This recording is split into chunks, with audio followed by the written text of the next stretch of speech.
നമസ്കാരം. വളരെ ലജ്ജയോടും ഖേദത്തോടും കൂടി ഈ ദിനത്തിൽ ചർച്ചയ്ക്ക് വിഷയമെടുക്കേണ്ടി വരുന്ന സാഹചര്യമാണ്. കണ്ണില്ലാത്ത കാമവെറിയന്മാരുടെ നാടായി മാറുകയാണോ കേരളം? മനസാക്ഷി മരവിപ്പിക്കുന്ന ദൃശ്യങ്ങളാണ് കഴിഞ്ഞ ദിവസം മലപ്പുറം ഇടപ്പാളിൽ നിന്നും കേരള സമൂഹം കണ്ടത്. 2.5 മണിക്കൂറിലേറെ പിഞ്ചുകുഞ്ഞിനെ കാമവെറിയോടെ കൊത്തിവലിച്ച നരാധമൻ ദൃശ്യങ്ങൾ പുറത്തു വന്ന മണിക്കൂറുകൾക്കകം പോലീസിന്റെ പിടിയിലായി. കാമുകന് ഒത്താശ ചെയ്തത് നൊന്ത് പ്രസവിച്ച മാതാവെന്നറിയുമ്പോൾ സാക്ഷര കേരളം തലകുനിക്കുകയാണ്. 2012 നടപ്പാക്കിയ പോക്സോ നിയമത്തിലും നമ്മുടെ പിഞ്ചോമനകൾക്ക് സംരക്ഷണമൊരുക്കാൻ കഴിയാതെ പോവുകയാണോ എന്ന് സംശയമുയരുന്നു. ആശ്രയമാകേണ്ട നിയമപാലകർ നോക്കുകുത്തിയാകുമ്പോൾ ശക്തമായ തിരുത്തലുകൾ തേടുകയാണ് സമൂഹം. ഇടപ്പാൾ സംഭവത്തിൽ തിയേറ്റർ ഉടമകൾ കാട്ടിയ ധാർമ്മികതയുടെ പകുതി പോലും എന്തുകൊണ്ടേ ജാഗരൂകരാകേണ്ടിയിരുന്ന പോലീസിന് ഇല്ലാതെ പോയി.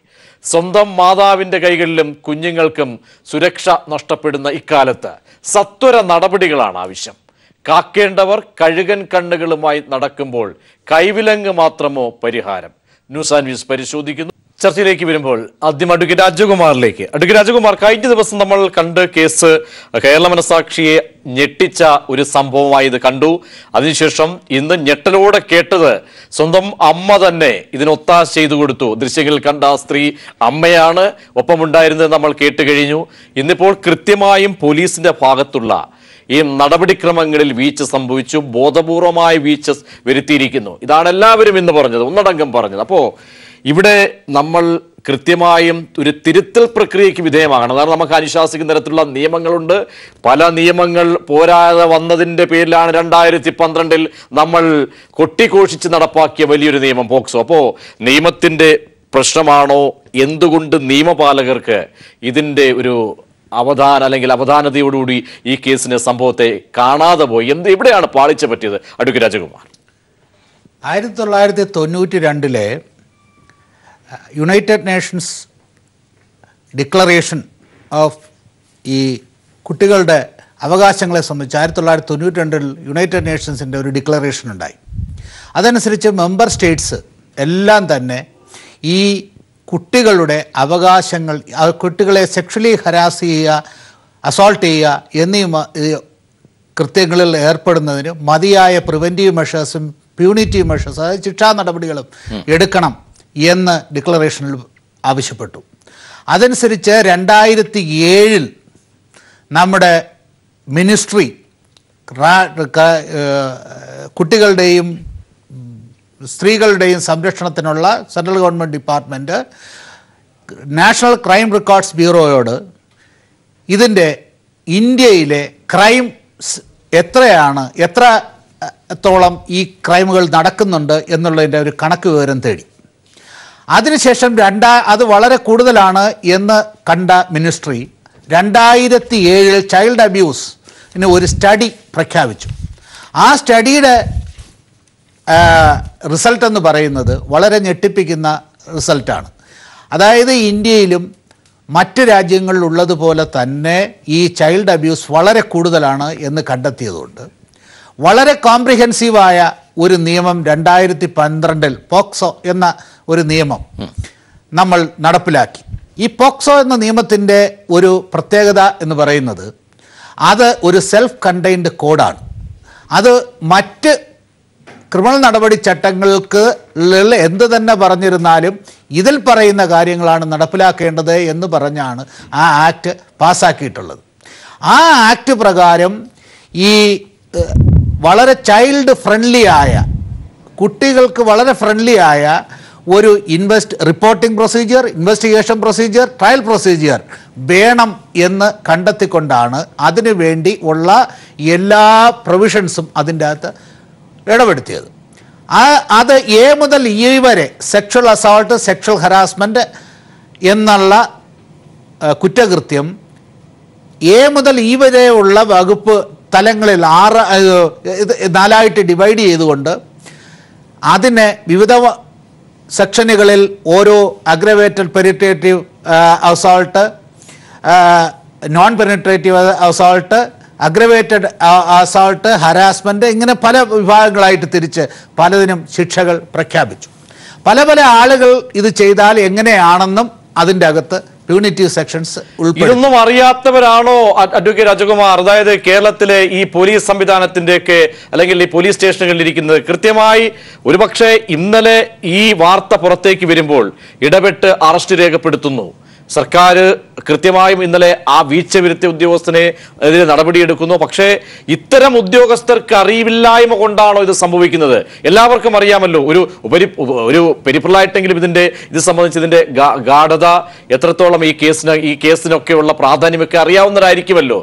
ഇതൊക്കെ ആ സാധാരണക്കാർക്ക് പോലും ഇല്ലാത്ത തരത്തിലുള്ള ഈ ഒരു ബോധ്യം, അല്ലെങ്കിൽ എന്തുകൊണ്ടാണ് ഈ പോലീസ് സേനയ്ക്ക് ഇങ്ങനെ സംഭവിക്കുന്നത്?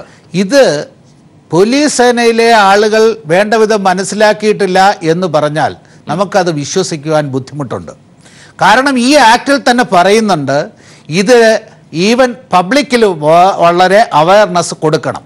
2012 ശേഷം വളരെയേറെ അവയർനെസ് സേനയ്ക്കകത്തും പബ്ലിക്കിനുമായിട്ട് നടത്തിയിട്ടുള്ളതറിയാം. പക്ഷേ ഈ കുറ്റകൃത്യങ്ങളുടെ റിപ്പോർട്ടിങ്ങിൻ്റെ റേറ്റ് നോക്കിയാൽ ആ അവയർനെസ് ഫലം ചെയ്തു എന്നാണ് ഞാൻ എന്നെ പോലെയുള്ളവർ മനസ്സിലാക്കിയിട്ടുള്ളത്. തിരുവനന്തപുരത്തെ പോക്സോ കോടതിയിൽ 2500-ലധികം കേസുകളാണുള്ളത്. അതുപോലെ തന്നെ അത്രയും തന്നെ വരുന്നുണ്ട് ഇൻവെസ്റ്റിഗേഷനിൽ ഇരിക്കുന്ന കേസുകൾ. അപ്പോൾ ഈ ജില്ലയ്ക്കകത്ത് പോലും ഇത്രയും അവയർനെസ്സിൻ്റെ അകത്ത് ക്രിയേറ്റ് ചെയ്തുകൊണ്ടാണ് ഇത്രയും റിപ്പോർട്ടിംഗ് ഉണ്ടായത്. പക്ഷെ ഒരു കോടതിക്ക് തന്നെ അത് താങ്ങുമെന്നുള്ളതൊക്കെ ഇനിയുള്ള കാര്യം. പക്ഷേ അങ്ങനെ പബ്ലിക് വളരെ അവെയർ ആയിരിക്കുന്നു എന്നുള്ളതാണ് സത്യം. അങ്ങനെ ഇരിക്കുന്ന നമ്മുടെ സമൂഹത്തിൽ ഈ പോലീസ് ഉദ്യോഗസ്ഥർക്ക് ഇതിനെക്കുറിച്ച് അറിവില്ല, ഈ ക്രൈമിൻ്റെ ഗ്രാവിറ്റി അറിയില്ല എന്ന് പറയുന്നതിനോട് നമുക്ക് പുച്ഛം തോന്നും. മാത്രവുമല്ല, കുട്ടിയുടെ ഭാവിയെ കരുതി ഇത് മറച്ചു വച്ചു എന്നാണ് പറയുന്നത്. എന്താണ് ആ ആർഗ്യുമെൻറ്റിൻ്റെ പിൻബലം? എന്തായിരുന്നാലും ഒരു കുട്ടി ഈ രീതിയിൽ മാനസികമായി ശാരീരികമായി സെക്ഷലി ഹരാസ്മെൻറ്റിന് വിധേയമായാൽ ആ കുട്ടി വളർന്നു വന്നാൽ എന്തൊക്കെ സംഭവിക്കും എന്ന് മനസ്സിലാക്കാൻ പോലും അതാണ് ഒരു പക്ഷേ അഡ്വക്കേറ്റ് രാജകുമാറിനെ പോലെയുള്ള നിയമ വിദഗ്ധർ ചൂണ്ടിക്കാട്ടുന്നത്. ഞാൻ മറ്റധികളിലേക്ക് ഡോക്ടർ മോഹൻ റോയ് അതായത് ഇവിടെ കാണേണ്ടത് ഈ സമൂഹത്തിൽ, കാരണം നമ്മൾ പല ബോധവൽക്കരണങ്ങൾ നടത്തുന്നു. ഈ നിയമം 2012 പോക്സോ ആക്ട് വരുന്നതോടുകൂടി സമഗ്രമായ പൊളിച്ചെഴുത്തുണ്ടാകും എന്ന രീതിയിലേക്ക് കാര്യങ്ങൾ വരുന്നു. ആ രീതിയിലുള്ള റിസൾട്ട് നമുക്കുണ്ടായിട്ടുണ്ട്. പക്ഷേ ഇപ്പോഴും ഇങ്ങനെ നാടിനെ ലജ്ജിപ്പിക്കുന്ന തരത്തിലേക്ക് കഴിഞ്ഞ ദിവസം കേരളത്തിലാണിത് കത്തോയിലൊക്കെ കണ്ട് നമ്മളിവിടെ ഘോരഘോരം ചർച്ചകൾ നടത്തി. ഇന്നിതാ കേരളത്തിലേക്കും ഗതികേടിന്റെ സ്വരത്തിൽ നമുക്ക് കാണേണ്ടി വരുന്നു ഈ സാഹചര്യങ്ങൾ. അപ്പോ നിയമം നടത്തേണ്ട, ആശ്രിതരാകേണ്ട പോലീസ് സംവിധാനം കൂടി ഇവിടെ പിഴയ്ക്കുന്നുണ്ടെങ്കിൽ ഡോക്ടർ മോഹൻ റോയ്? തീർച്ചയായും ഇത് സാറ് പറഞ്ഞതിനോട് ഞാൻ ഭാഗികമായിട്ടാണ് യോജിക്കാൻ ആഗ്രഹിക്കുന്നത്. കാരണം നമുക്ക് സമൂഹത്തിലൊരു അവബോധം ഉണ്ടായിട്ടുണ്ട്.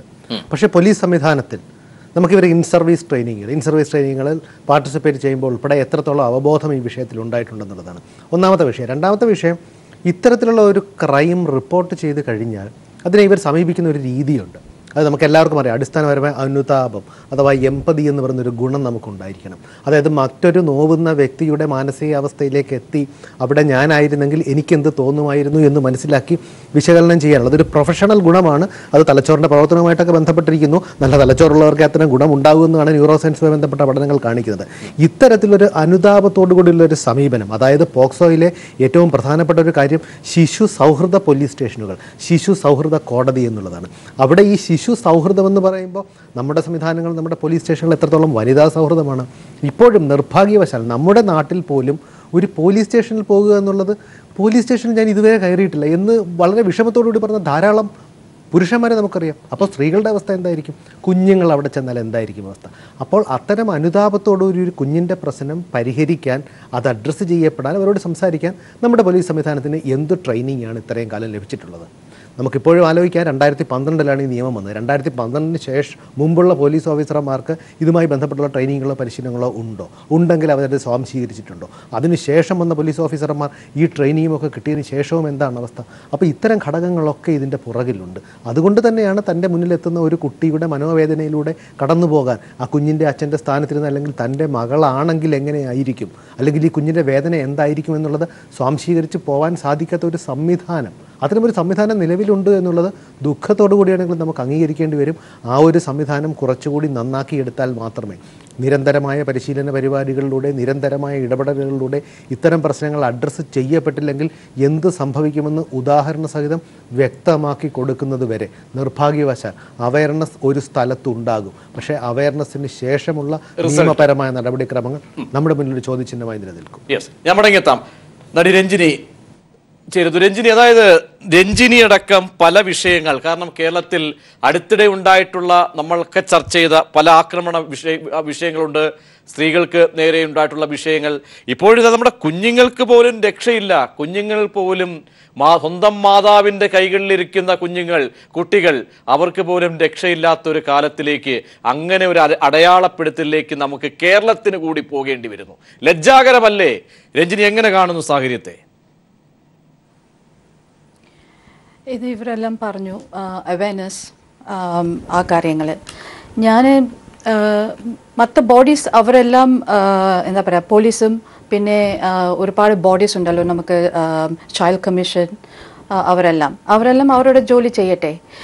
എൻ്റെ എൻ്റെ റീസൺ എന്താണ്, actually religion plays a big part. ഈ റിലീജിയസ് ഓർഗനൈസേഷനിൽ, അത് ക്രിസ്ത്യൻ ആയിക്കോട്ടെ, ഹിന്ദു ആയിക്കോട്ടെ, മുസ്ലിം ആയിക്കോട്ടെ, അവരവരുടെ റിലീജിയസ് ബിലീഫിൽ ഓർഗനൈസേഷൻസിൽ ഇത് അവർ അവയർനെസ്സും പിന്നെ അത് മാത്രമല്ല ഓപ്പൺ സെക്സ് എഡ്യൂക്കേഷൻ കൊണ്ടുവരണം, ഇൻക്ലൂഡിങ് സ്കൂൾസിലെയും. സോ ഇവരാണ് റെസ്പോൺസിബിൾ. ഇപ്പം നമ്മൾ ഇങ്ങനത്തെ കാര്യങ്ങൾ ഒരുപാട് നമ്മൾ കണ്ടിട്ടുണ്ട്. പക്ഷേ ഒരു റിലീജിയസ് ഹെഡിലിരുന്ന് ഇതെക്കുറിച്ച് എന്തെങ്കിലും സ്റ്റേറ്റ്മെൻറ്റ് ഇതുവരെ വന്നിട്ടില്ല. സോ അവിടെയാണ് നമ്മൾ അഡ്രസ് ചെയ്യുന്നത്. ബിക്കോസ് ഇന്ത്യ എന്ന് പറഞ്ഞാലേ നമ്മളുടെ ട്രഡീഷൻ മാത്രമല്ല, കൾച്ചർ മാത്രമല്ല, റിലിജൻ പ്ലേസ് എ ബിഗ് പാർട്ടാണ്. ഇപ്പോൾ നമ്മൾ ഈ കേസിൽ തന്നെ കാണുന്നു, ആ അമ്മ തന്നെ സ്വന്തം മകളാണ് ഇങ്ങനത്തെ സംഭവങ്ങൾ, ഇങ്ങനത്തെ ഇതെല്ലാം കൊണ്ടുപോകുന്നു. സോ ഈവൻ നമ്മളുടെ ഫാമിലി ട്രഡീഷനും കുറച്ച് ഡിമിനിഷ് ആയിക്കൊണ്ടിരിക്കുക ബിക്കോസ് ഓഫ് ടെക്നോളജിക്കലി. ഇപ്പോൾ ഉള്ള ടെക്നോളജിക്കൽ ഒരുപാട് അഡ്വാൻസ് കാരണം കൊണ്ട് ഇങ്ങനത്തെ നോ ഫാമിലി, ആരും ഇമ്പോർട്ടൻസ് കൊടുക്കുന്നില്ല ഫാമിലിക്ക്.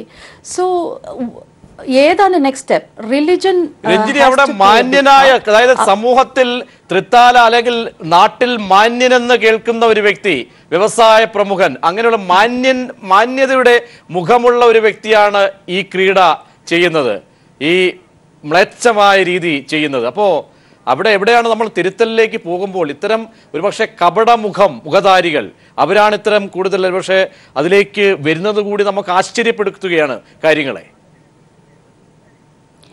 ഇത് ആശ്ചര്യപ്പെടുത്തുന്നത് ഒന്നുമില്ല. നമ്മൾ കുറേ കാര്യങ്ങൾ നമ്മൾ ഈ നോർത്ത് ഇന്ത്യയിൽ തന്നെ ഒരു ഫ്യൂ മന്ത്സ് ബാക്ക് നമ്മൾ കണ്ടിട്ടുണ്ടല്ലോ, 2 പേരെ വന്ന് ലൈഫ് സെൻറ്റൻസ് കൊടുത്തതല്ലേ. സോ ഇതുപോലെ സംഭവം റിലിജൻ ഓർഗനൈസേഷനിലാണ് ആദ്യം തുടങ്ങുന്നത്. സോ ഓഫ് കോഴ്സ് അത് കഴിഞ്ഞിട്ടാണ് നമ്മൾ ഫാമിലി, ക്ലോസ് റിലേറ്റീവ്സും പിന്നെ നമ്മളുടെ ഫാമിലിയിൽ ഇരിക്കുന്ന ഇൻഫ്ലുവൻസ് ചെയ്യുന്ന ചില ആൾക്കാരുണ്ട്. അത് പോസിറ്റീവ് ആയിക്കോട്ടെ നെഗറ്റീവ് ആയിക്കോട്ടെ, ഇതെല്ലാം ഒരു ചൈൽഡ് ഗ്രോയിങ് അപ്പിൽ ഇതെല്ലാം കണ്ട് വളർന്നവരാ. സോ അവിടെയാണ് നമുക്ക് ശ്രദ്ധിക്കേണ്ടത്. അതാണ് ഞാൻ വീണ്ടും പറയുന്നത്, റിലീജിയസ് ഓർഗനൈസേഷൻസ്ക്കും സ്കൂൾസ്ക്കും സെക്സ് എഡ്യൂക്കേഷൻ അത് ഒരു ഇമ്പോർട്ടൻസ് ആണ്. ഇപ്പോഴാவது നമ്മൾ we have to make a firm statement ആണ് ഇപ്പോൾ നമ്മൾക്ക് ഇത് ഇൻട്രൊഡ്യൂസ് ചെയ്യാൻ. ബിക്കോസ് ഇവിടെ ഇൻട്രൊഡ്യൂസ് ചെയ്യണമെങ്കിൽ ആരും ഉള്ളത്. പിന്നെ അത് മാത്രമല്ല, ഇതുവരെ നമ്മൾ കണ്ടിട്ടില്ലല്ലോ ആരും റിലീജിയസ് ഇതിലിരുന്ന് ആരും റെസ്പോൺസിബിലിറ്റിയോ അല്ലെങ്കിൽ ഒരു സ്റ്റേറ്റ്മെൻറ്റ് പറയാൻ. സോ അതാണ് ഞാൻ പറയുന്നത്, ഇവിടെ ആരും മാന്യതൻ അങ്ങനെ പറയാൻ പറ്റില്ല.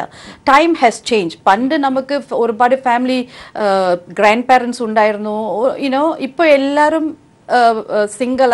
ആയിക്കൊണ്ടിരിക്കുക.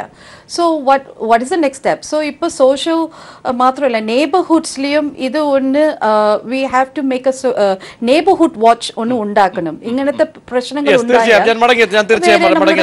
ഷാഹിദ കമാൽ വനിതാ കമ്മീഷൻ അംഗം കൂടി നമ്മോടൊപ്പം ചേരുകയാണ്. ശ്രീമതി ഷാഹിദ കമാൽ, ഇന്ന് എല്ലാ സ്വരത്തിലും, കാരണം സർക്കാർ സംവിധാനങ്ങൾ മന്ത്രിമാരടക്കം സ്പീക്കറടക്കം പറയുകയാണ് പോലീസിന് വീഴ്ച പറ്റിയെന്ന്. അപ്പോൾ ഇവിടെ സഹായഹസ്തവുമായി അല്ലെങ്കിൽ തേടിയെത്തേണ്ട ആളുകൾ മുഖം തിരിയുന്ന സാഹചര്യം. അപ്പോൾ എല്ലാ നിയമവും നമ്മുടെ മുന്നിലുണ്ട്, പോക്സോയുടെ പ്രാധാന്യം അറിയാവുന്നു.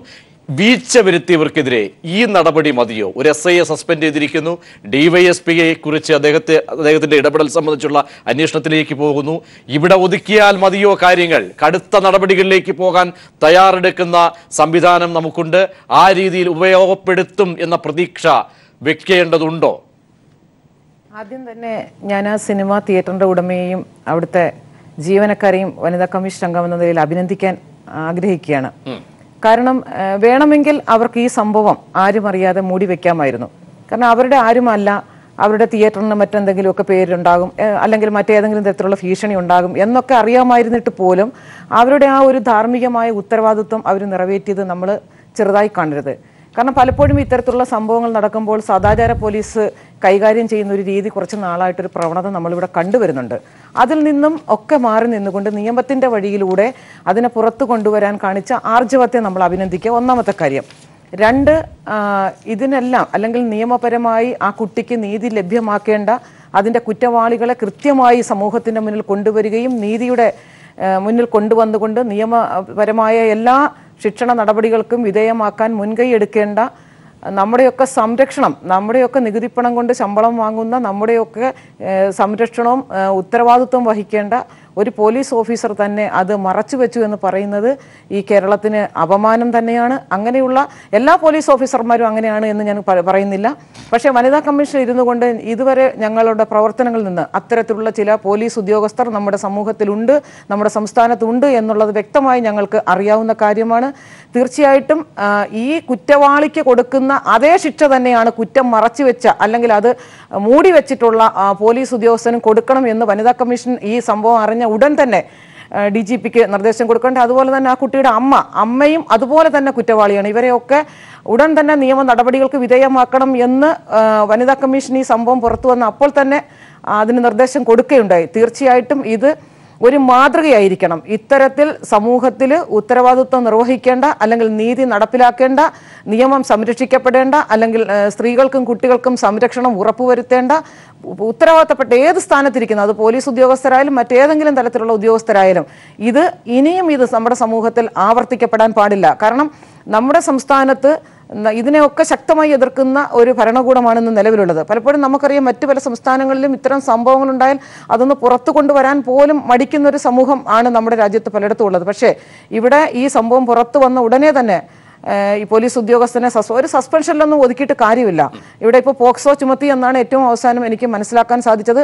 കുറ്റവാളിക്ക് കൊടുക്കുന്ന അതേ ശിക്ഷ തന്നെയാണ്, അടുത്ത നടപടി തന്നെയാണ് കൊടുക്കുക. അതായത് താങ്കൾ തേടേണ്ട ആ ഒരു ചോദ്യം അതാണ്, എന്തുകൊണ്ട് ഈ പോലീസ് ഉദ്യോഗസ്ഥൻ അല്ലെങ്കിൽ പോലീസുകാരൻ പറയുന്ന അതൊരു ഉപാധിയല്ല, ഈ കുട്ടിയെക്കുറിച്ച് പൊതുജനം അറിയുമോ അല്ലെങ്കിൽ പുറം ലോകം അറിയുമോ എന്നുള്ള, അതെന്തായാലും അദ്ദേഹം ഒരു ഉപാധിയാകുന്നില്ല. അവിടെയാണ് എനിക്കൊരു അഭിപ്രായമുണ്ട്. അവിടെയാണ് നമ്മളെ എപ്പോഴും എന്തിനാണ് നമ്മൾ ഇരയെ മൂടി വെക്കുന്നത്? അവരെന്ത് തെറ്റാണ് സമൂഹത്തിൽ ചെയ്യുന്നത്?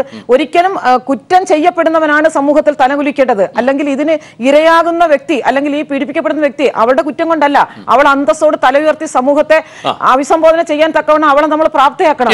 അങ്ങനെയാണ് നമ്മൾ സമൂഹത്തെ വളർത്തേണ്ടത്. അതായത് അതാണ് ഞാൻ ചോദിക്കുന്നത്, ഇത്രമേൽ കാരണം അവിടെ നിയമം എന്തുണ്ട് ഈ നടപടിയിലേക്ക് പോകാൻ ഇതൊരു അടയാളപ്പെടുത്തലായി മാറണം. കാരണം ഇതിൽ കടുത്ത ശിക്ഷയ്ക്ക്, കാരണം ഇത് കുറ്റം ചെയ്യുന്നതും അതിനപ്പുറത്തേക്ക് ഇത് ഈ പോക്സോയിലെ വകുപ്പുകൾ അനുസരിച്ച് ഇത് മറ്റ് പോലീസ് ഉദ്യോഗസ്ഥർക്കും ഇത് നിയമം നടപ്പാക്കേണ്ട ആളുകൾ കൂടി ഇതൊരു പാഠമാണ്. ഞാൻ പറഞ്ഞു വന്നത് പല ചൈൽഡ് ലൈൻ പ്രവർത്തകരും പലപ്പോഴും അവർ പറയുന്ന ഒരു പരാതിയാണ്. അതായത് ഞങ്ങൾ പലപ്പോഴും നടപടി നേടുമ്പോഴൊക്കെ പലകുറി ഇത് ഇത്രയും കേസുകളാണെങ്കിൽ എത്രയോ കേസുകൾ കോടതിയിൽ പോലും വരാതെ കെട്ടിക്കിടക്കുന്ന സാഹചര്യം ഇതൊക്കെയുണ്ട്. ഇവരുടെ പൊതുവെയുള്ള പരാതിയാണ്. അപ്പോൾ അലംഭാവം തികഞ്ഞ രീതിയിൽ കാലാകാലങ്ങളായി വരുത്തുന്നു. അപ്പോൾ അതിന് തക്ക രീതിയിൽ പോലീസ് ഉദ്യോഗസ്ഥരെ കൂടി ഇതിന് ബോധപൂർവം വീഴ്ച വരുത്തുന്ന, ജാഗ്രത കുറവുണ്ടാക്കുന്ന ആളുകളെ കൂടി ഇത് വ്യക്തമായും നിയമത്തിന്റെ മുന്നിലേക്ക് കൊണ്ടുവരാൻ തരത്തിലുള്ള ശക്തമായ നിയമങ്ങൾ കൂടി ഈ വകുപ്പിലുണ്ടോ അഡ്വക്കേറ്റ് രാജകുമാർ? 20-ാം വകുപ്പ് അനുസരിച്ച് മീഡിയ ഉൾപ്പെടെയുള്ള ഏജൻസികൾക്ക് ഇങ്ങനെ ഒരു കുറ്റകൃത്യം വന്നു കഴിഞ്ഞാൽ അത് റിപ്പോർട്ട് ചെയ്യുവാനുള്ള ബാധ്യത ഉണ്ട്. കുട്ടി ഉൾപ്പെടെ ഉള്ള ആളുകൾക്ക് അത് റിപ്പോർട്ട് ചെയ്യുവാനുള്ള ബാധ്യതയുണ്ട്. കുട്ടി അത് പറഞ്ഞില്ല എന്നുണ്ടെങ്കിൽ അതിന് ശിക്ഷയില്ല. പക്ഷേ അറിഞ്ഞതിന് ശേഷം ഇത് മൂടി വച്ചാൽ 6 മാസം വരെ 21-ാം വകുപ്പനുസരിച്ച് ഈ ഇൻഫർമേഷൻ ലഭിച്ച ആളിനെ നമുക്ക് ഈ നിയമപ്രകാരം ശിക്ഷിക്കാം. ഇത് റിപ്പോർട്ട് ചെയ്താൽ റെക്കോർഡ് ചെയ്യാത്ത ഉദ്യോഗസ്ഥനെ 1 വർഷം വരെ ശിക്ഷിക്കാം 21-ാം വകുപ്പനുസരിച്ച്. എനിക്ക് തോന്നുന്നത് അദ്ദേഹത്തിന്റെ പുറത്ത് 21-ാം വകുപ്പനുസരിച്ച് SIയുടെ പുറത്ത് ഇപ്പൊ തന്നെ കേസ് കൊടുത്തിട്ട് രജിസ്റ്റർ ചെയ്തിട്ടുണ്ടെന്നാണ്. ഇങ്ങനെ ഇത്രയും റിഗറസായി വകുപ്പുകളുള്ള പോക്സോ നിയമം നമ്മുടെ രാജ്യത്ത് നിലനിൽക്കുമ്പോൾ എത്ര ലാഘവത്തോടു കൂടിയാണ് ഒരു പോലീസ് സ്റ്റേഷനിൽ ഈ ക്രൈം റിപ്പോർട്ട് ചെയ്തിട്ട് ആവർത്തിച്ച് അതിൻ്റെ നടപടി ആവശ്യപ്പെട്ടപ്പോൾ എന്ത് അലംഭാവത്തോടെയാണ് ആ ഡിപ്പാർട്ട്മെൻറ്റ് അത് കൈകാര്യം ചെയ്തത്. നമുക്ക് ലജ്ജ തോന്നും. ആ ഒരു കാര്യത്തിൽ ഈ സർവീസിലുള്ള ആളുകൾക്കെല്ലാം തന്നെ അതിനൊരു മാതൃകാപരമായി ഈ പറയുന്ന പോലീസ് സ്റ്റേഷന്റെ പേർത്ത്, അതായത് അജയകുമാർ, ഞങ്ങൾ എന്ത് പിഴച്ചു എന്ന ചോദ്യത്തിന് യാതൊരു പ്രസക്തിയുമില്ല അവിടെ. മാത്രവുമല്ല, ഇതിന്റെ മേലുദ്യോഗസ്ഥന്മാർ അറിയാതെ ഇത് മൂടി വയ്ക്കുവാൻ കഴിയില്ല. അദ്ദേഹത്തിന് ധാരാളം പണമുണ്ട്. ആ പണത്തിന്റെ സ്വാധീനത്തിൽ ഇവരെല്ലാം തന്നെ ഇത് ഹഷപ്പ് ചെയ്യാൻ ശ്രമിച്ചതാണെന്നുള്ളതിന് സംശയമൊന്നും വേണ്ട. ഇങ്ങനെ മീഡിയ ഇത് പുറത്തുവിട്ട് ഇങ്ങനെ ഒരു പൊതുസമൂഹം അത് ഏറ്റെടുത്തപ്പോൾ അപ്പോഴാണ് നമ്മളെല്ലാവരും ഇതറിയുന്നത് പോലും. ഈ സ്റ്റേഷനിൽ എത്രയോ മുമ്പ് തന്നെ ഇതിൻ്റെ നിയമ നടപടികളെടുത്ത് ഇതിൻ്റെ കുറ്റവാളികളെ ശിക്ഷിക്കേണ്ട അവസ്ഥയുണ്ട്. ഒന്ന്. രണ്ടാമത്തെ കാര്യം, വിദേശ രാജ്യങ്ങളിലെല്ലാം ഈ മാനസികാവസ്ഥയിൽ അത് ഡോക്ടർ കൂടുതൽ പറയും. പീഡോഫില എന്ന് പറയുന്ന ഒരു വിഭാഗത്തിൽപ്പെടുന്ന ആളുകൾക്ക് ഇത് ചെയ്യാൻ പറ്റുള്ളൂ. എല്ലാ സാധാരണപ്പെട്ട ആളുകൾക്കും മാനസികമായ ഒരു വലിയ അവസ്ഥയുണ്ട്. വിദേശ രാജ്യങ്ങളിലാണെങ്കിൽ ഇതിൽ ഒരു പ്രാവശ്യം ആ ക്രൈം റിപ്പോർട്ടിംഗ് വന്നു കഴിഞ്ഞാൽ അയാളെ ഐഡന്റിഫൈ ചെയ്ത് മാർക്ക് ചെയ്യാറുണ്ട്. അയാൾ ഒരു സമൂഹത്തിലേക്ക് വേറൊരു സാഹചര്യത്തിലേക്ക് വേറൊരു എൻവയോൺമെന്റിലേക്ക് പോയാൽ അഡ്വാൻസ് ആയിട്ട് അവിടുത്തെ പോലീസിന് ഇവിടെ ഇൻഫർമേഷൻ കൊടുക്കും. ഇയാളുടെ ശരീരത്തിൽ തന്നെ ഇയാൾ മൂവ് ചെയ്യുന്നതിൻ്റെ ചിപ്പ് ഇൻസ്റ്റോൾ ചെയ്യും. ഇങ്ങനെയൊക്കെയുള്ള നടപടികളുണ്ട്. നമ്മളൊക്കെ അതിലേക്ക് വളരെ വ്യാപിക്കേണ്ട കാര്യമുണ്ട്. കാര്യം നമ്മളെ സമൂഹം ഈ കാര്യത്തിൽ വളരെ പ്രിമിറ്റീവായി നിൽക്കുന്നു. അതുപോരാ, വിദേശ രാജ്യങ്ങളിൽ നമുക്ക് എടുത്തിട്ടുള്ള നടപടികളുടെ അടിസ്ഥാനത്തിൽ ഇതുപോലെയുള്ള ആളുകളെ സമൂഹത്തിൽ ഐഡന്റിഫൈ ചെയ്ത് അവരെ മാനസികമായി ട്രീറ്റ്മെന്റ് നടത്തേണ്ട ആവശ്യമുണ്ടെങ്കിൽ അതുവരെ ചെയ്ത് ഈ കുട്ടികളുടെ കാരണം ആർട്ടിക്കിൾ 15 നമ്മുടെ ഭരണഘടനയുടെ ആർട്ടിക്കിൾ 15 അനുസരിച്ച് നമ്മൾ കുട്ടികളെ കുട്ടികൾക്ക് സംരക്ഷണം കിട്ടേണ്ടത് ആ കുട്ടികളുടെ ഫണ്ടമെന്റൽ റൈറ്റ് ആണ്. ആർട്ടിക്കിൾ 39 അനുസരിച്ച് ഈ കുട്ടികളെയും യുവാക്കളെയും എക്സ്പ്ലോയിറ്റ് ചെയ്യുന്നതിന് എതിരെ നിയമങ്ങൾ ഉണ്ടാക്കുവാൻ നമ്മുടെ ഭരണാധികാരികൾക്ക് ബാധ്യതയുണ്ട്. അതുകൊണ്ട് ഇതൊരു നിസ്സാര സംഭവമായി എടുക്കാതെ ഇത് സമൂഹത്തിന്റെ കണ്ണ് തുറപ്പിക്കുന്ന ഒരു സംഭവമായിട്ട് മാറട്ടെ എന്നാണ് എൻ്റെ ആഗ്രഹം. ഡോക്ടർ മോഹൻ റോയ്, ഇത് എടുത്തു പറയത്തക്ക ഈ നാളിൽ, കാരണം ആ വിഷയം പ്രതിപാദിക്കാതെ പോയി കഴിഞ്ഞാൽ അതൊരു പാതകമായി മാറും. കാരണം ഈ ദിനത്തിൽ പല പ്രതികരണങ്ങൾ കൂടി അല്ലാതെ വരുന്നുണ്ട് ഡോക്ടർ മോഹൻ റോയ്. അതായത് ഈ പ്രതിയെ, അതായത് ഈ നീചനായ വ്യക്തിയെ അനുകൂലിച്ചു കൊണ്ടുപോലും ഇന്ന് സമൂഹ മാധ്യമങ്ങളിൽ വരുന്നു. കാരണം ബ്ലോഗർ കൂടിയായ ശ്രീ KP സുകുമാരൻ, അദ്ദേഹത്തിൻ്റെ പോസ്റ്റാണ്. അതായത് ആലോചിക്കണം, എഴുതിയേക്കുന്നത്, അതായത് ഇങ്ങനെ പോസ്റ്റ്: അയാൾ പീഡിപ്പിക്കാനായി വിളിച്ചു വരുത്തിയതല്ല ഈ പെൺകുട്ടിയെ, മറിച്ച് പെൺകുട്ടിയുടെ മാതാവ് സ്വമനസാലെ തിയേറ്ററിൽ എത്തിയതാണെന്ന് കുറിക്കുന്നു. തിയേറ്റർ ഉടമകൾ പ്രശ്നം വിവാദമാക്കിയപ്പോഴാണ് മൊയ്തീൻ കുട്ടി പീഡകനും ക്രൂരനുമായതെന്നാണ് പോസ്റ്റ്. മാത്രമല്ല, അദ്ദേഹം ആണെന്ന നിലയിൽ ആരായാലും കിട്ടിയ അവസരം ഉപയോഗിക്കും. രണ്ടൊന്ന് ഷെഫീഖ് വളപ്പിൽ. ഇവിടെ കുട്ടിക്ക് പ്രതികരിക്കാൻ കഴിയുമായിരുന്നിട്ടും ദീർഘനേരം അതിന് അനുവാദം നൽകുകയായിരുന്നു ഈ പെൺകുട്ടി, അതായത് ഈ പിഞ്ചു കുഞ്ഞ്. അപ്പോൾ ഇത്തരം ഈ വേട്ടക്കാരെ ന്യായീകരിച്ചു കൂടിയുള്ള പ്രതികരണങ്ങൾ വരുന്നു. ഇതൊരു സമൂഹത്തിന്റെ പ്രശ്നമാണ്. ഞാൻ അതാണ് ചോദിച്ചത്, സൈക്കോളജിക്കൽ. കാരണം ഇത് ഞാൻ ഷാഹിദ കമാലിലേക്ക് കൂടി ശ്രദ്ധയിൽപ്പെടുത്തുകയാണ്. ഈ രണ്ട് പേര്, രണ്ട് ഷഫീഖ് വളപ്പിൽ, KP സുകുമാരൻ, അതായത് ഇവരുടെ കൂടി പ്രവർത്തികൾ പോലും പരിശോധിക്കേണ്ടിയിരിക്കുന്നു. ഈ രണ്ട് വ്യക്തികളുടെ കേസെടുക്കണം. കാരണം സമൂഹ മാധ്യമങ്ങളിൽ വന്ന ഈ 2-3 വ്യക്തികളുടെ പോസ്റ്റുകൾ, ഇവരുടെ ചെയ്തികൾ കൂടി പരിശോധിക്കാൻ വാതിൽ തുറന്നിടുകയാണ്. ഡോക്ടർ മോഹൻ റോയ്, അപ്പോ നേരത്തെ അജയകുമാർ സൂചിപ്പിച്ചതുപോലെ ഇതൊരു മാനസിക തലത്തിൽ കൂടിയുള്ള പരിശോധനയ്ക്ക് വിധേയമാക്കണം. നമ്മൾ കാലാകാലങ്ങളായി ഇങ്ങനെ ബോധവൽക്കരണം നടത്തുന്നു. ഈ റിസൾട്ട് ഇല്ലാതെ എങ്കിൽ പുതിയ നടപടികൾ വിദേശ രാജ്യങ്ങളിൽ കണ്ട് അതിന് തക്ക രീതിയിലുള്ള സംവിധാനങ്ങൾ നമുക്ക് കൊണ്ടുവരണം. അതിന് എന്തുകൊണ്ട് ഇവിടെ തടസ്സം? രണ്ട് രീതിയിൽ നമുക്ക് കാണാം. ഒന്ന്, ഈ പറഞ്ഞ കുറ്റാരോപിതന്റെ കാര്യത്തിലും, രണ്ട് ഈ പോസ്റ്റ് ഇട്ടവരുടെ കാര്യം. ഈ രണ്ടുപേരുടെ കാര്യത്തിലും പൊതുവായിട്ടുള്ളൊരു സമീപനം എന്ന് വെച്ചാൽ സ്ത്രീകൾക്കെതിരായി അല്ലെങ്കിൽ പെൺകുട്ടികൾക്കെതിരായി കുട്ടികൾക്കെതിരായുള്ള ലൈംഗിക അതിക്രമങ്ങൾക്ക് ചരിത്രപരവും സാമൂഹികപരവുമായ ഒരു പശ്ചാത്തലമുണ്ട്. ചരിത്രപരം എന്ന് പറയുമ്പോൾ പണ്ട് തൊട്ടേ ഒരു രാജ്യത്തേക്ക് ഇരച്ചു കയറുന്ന ഒരു ശത്രു സൈന്യം പോലും ആദ്യം അവിടുത്തെ സ്ത്രീകളെയാണ് ഉപദ്രവിക്കുന്നത്. അതായത് അവരുടെ ജനിതക ഘടനയിൽ മാറ്റം വരികയും നൂറ്റാണ്ടുകൾ കഴിഞ്ഞ് തലമുറകൾ കഴിഞ്ഞാലും അവരുടെ ആക്രമണത്തിൻ്റെ അടയാളങ്ങളായി ആ കുട്ടികൾ അവിടെ വളരുന്നു എന്നുള്ള ഒരു ചരിത്രപരമായ വിശകലനം. ശ്രീലങ്കയിൽ അഭയാർത്ഥികൾക്കെതിരെ അധിനിവേശ സൈന്യം അത് ഇലിയഡിന്റെ കാലം തൊട്ട് ഇങ്ങോട്ട് മഹാഭാരതത്തിന്റെ കാലത്ത് ഏത് ചരിത്രത്തിലും ഇൻവേഡ് ചെയ്യുന്ന സൈന്യം ആദ്യം ചെയ്തിട്ടുള്ള ലക്ഷ്യം പുരുഷന്മാരെ കൊല്ലുക, സ്ത്രീകളെ നശിപ്പിക്കുക. അതായത് ജനിതകമായി അവരുടെ ജനിതക ഘടനയെ കണ്ടാമിനേറ്റ് ചെയ്യുക. രണ്ടാമതൊരു സാമൂഹികപരമായ പശ്ചാത്തലം എന്ന് വെച്ചാൽ നമ്മുടെ നാട്ടിലെ സ്ത്രീകളുടെ സ്ഥാനം എന്താ? നമ്മൾ ഉത്തരേന്ത്യയെക്കുറിച്ച് വളരെ വാചാലരാവരുണ്ട്. നമ്മുടെ നാട്ടിൽ എന്താ സംഭവിക്കുന്നത്? ഇത്തരത്തിൽ സംഭവിച്ചാൽ ഇത് സ്ത്രീയുടെ കുഴപ്പമാണ്, അവൾക്ക് എന്തോ കുഴപ്പമാണ്. അപ്പോൾ നമ്മുടെ നാട്ടിൽ ഒരു ആൺകുട്ടി വളർന്നു വരുന്നത് പെൺകുട്ടിയെ പറ്റി എന്തറിഞ്ഞിട്ടാണ്? പെൺകുട്ടിയുടെ ശാരീരിക സ്ഥിതിയെ പറ്റി എന്തറിഞ്ഞിട്ടാണ്? പെൺകുട്ടിയുടെ മാനസിക സ്ഥിതിയെ പറ്റി എന്തറിഞ്ഞിട്ടാണ്? അത്തരത്തിൽ രൂപപ്പെട്ടു വരുന്ന ഒരു സ്ത്രീവിരുദ്ധ മനോഭാവമുള്ളൊരു സമൂഹം, ആ സമൂഹത്തിൽ വളരുന്ന പുരുഷന്മാർ, ആ പുരുഷന്മാരിൽ നിന്നും ഉണ്ടാകുന്ന പോലീസ് സേന. അപ്പോൾ ഇത് തുടർച്ചയായി നമ്മൾ കാണേണ്ട ഒന്ന് അത്തരത്തിലുള്ളൊരു വിഷയമുണ്ട്. രണ്ട്, ഇവർക്കെതിരായിട്ടുള്ള ശിക്ഷണ നടപടികളെക്കുറിച്ച് പറയുമ്പോൾ ഈ സ്ത്രീകൾക്കെതിരായിട്ടുള്ള ലൈംഗിക അതിക്രമം ഒരു പ്രത്യേക മാനസിക തലത്തിലുള്ളതാണ്. പക്ഷേ കുട്ടികൾക്കെതിരായിട്ടുള്ളത് അതിലും കൂടുതൽ മാനസികപരമായി വൈകല്യമുള്ളവരാണ് ഇത് ചെയ്തത്. അപ്പോൾ ഇത് പറയുമ്പോൾ പൊതുവേ നമ്മുടെ നിയമ സംവിധാനം എടുക്കുന്നത് അത് അങ്ങനെ പറഞ്ഞു കഴിഞ്ഞാൽ അവരെ ശിക്ഷയിൽ നിന്നും പുറത്തു കൊണ്ടുവരുവാനുള്ള, ശിക്ഷ കുറച്ച് കിട്ടാനുള്ള ഒരു മാർഗ്ഗമായിട്ടാണ്. ഒരിക്കലും അങ്ങനെ ആകരുത്. ഇത് യഥാർത്ഥത്തിൽ സെക്ഷൽ ഒഫൻഡേഴ്സ് രജിസ്ട്രി, അത് പ്രത്യേകിച്ച് പീഡോഫിലിക് ഒഫൻഡേഴ്സ് രജിസ്ട്രി, കുട്ടികൾക്കെതിരായിട്ടുള്ള ലൈംഗിക അതിക്രമം നടത്തുന്നവരോട് രജിസ്ട്രി ഉണ്ടാവണം. അവരെ നമുക്ക് അവരുടെ നിലവിലെ സംവിധാനം പോരാ, ഒരിക്കലും പോരാ. അതായത് ഇവരുടെ ദേഹത്ത്, ഇപ്പോൾ പല വിദേശ രാജ്യങ്ങളിലും ഇവരുടെ ദേഹത്ത് ചിപ്പ് ഘടിപ്പിക്കാറുണ്ട്. ആ ചിപ്പ് ഘടിപ്പിച്ച് വെച്ചാൽ ഇവരുടെ മൂവ്മെന്റ് ട്രാക്ഡ് ആണ്, ഇവർ ഒബ്സർവ്ഡ് ആണ്. ഒരു സ്ഥലത്ത് നിന്ന് മറ്റൊരു സ്ഥലത്തേക്ക് പോയാൽ ഇവരെ തിരിച്ചറിയാൻ സാധിക്കണം. ഒരിക്കലെങ്കിലും ഇത്തരം കുറ്റകൃത്യത്തിന് വിധേയനായ വ്യക്തി, ഒരിക്കലെങ്കിലും ഇത് ചെയ്യുന്ന ഒരാൾ സിസ്റ്റത്തിൽ ഉണ്ടാവണം. അതായത് ഇപ്പോഴൊക്കെ വളരെ എളുപ്പമല്ലേ, നമ്മൾ എന്ത് കാര്യത്തിനും ആധാറുമായി ലിങ്ക് ചെയ്യുമല്ലോ, എന്തുകൊണ്ട് ഇത് ആധാറുമായി ലിങ്ക് ചെയ്തുകൂടാ? തീർന്നല്ലോ കഥ. എവിടെ പോയാലും ഒബ്സർവേഷനാണ് ഡോക്ടർ മോഹൻ റോയ് മുന്നോട്ട് വയ്ക്കുന്നത്. എവിടെ പോയാലും ഇത് സംഭവിക്കും.